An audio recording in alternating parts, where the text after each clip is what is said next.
18 படி மீது ஏறிடுவார். கதி என்று அவனை சரணடைவார். மதிமுகம் கண்டே மயங்கிடுவார். ஐயனை துதிக்கையிலே தன்னையே மறந்திடுவார்.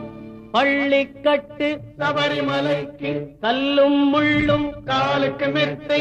சுவாமியே ஐயப்போ சுவாமி சரணம் ஐயப்பன் சரணம். பள்ளிக்கட்டு சபரிமலைக்கு கல்லும் முள்ளும் காலுக்கு மெத்தை. சுவாமியே ஐயப்போ ஐயப்போ சுவாமியே சுவாமியே